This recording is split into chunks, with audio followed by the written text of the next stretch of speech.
Okay, så formålet med det her undersøgelse, vi har lavet, det var at finde koncentrationen af E41, som er den, der giver den her grønne farve.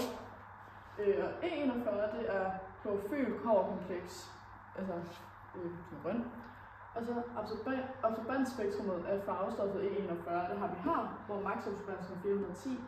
Og så har vi vores absorbensspektrum for vores grønne sodavand hernede, hvor maksabsorbensen også er 410. Ja. Og så kan vi se den måde, vi har gjort det på.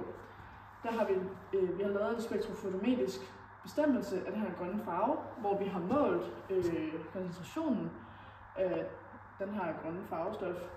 Og så ud fra hver måling, vi har lavet af koncentrationen, så har vi så også fundet absorbensen. Så for eksempel ud fra den koncentration, hvor der er 62,5 mg per liter, så absorbensen den er altså 1,162. Og så ud fra den danske lov kan vi så række ud koncentrationen af sodavandsfarvestof, hvor den danske lov det er absorbens med en bølgelængde, lige med absorbenskoefficient bølgelængde gange længde, som er normalt 1, fordi det er en centimeter, gange stof, som er koncentrationen.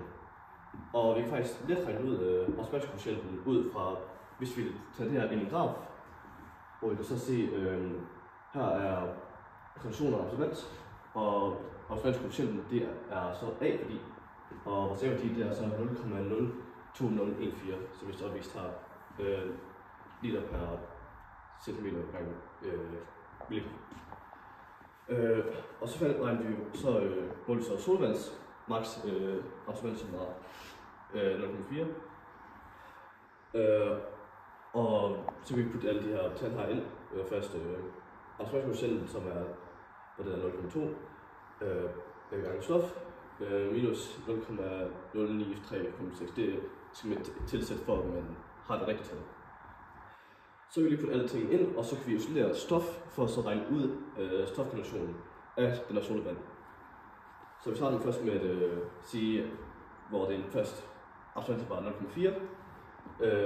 Og så rykker vi det her 0,09 minus 0,09 og herover så får vi 0,49 og så videre.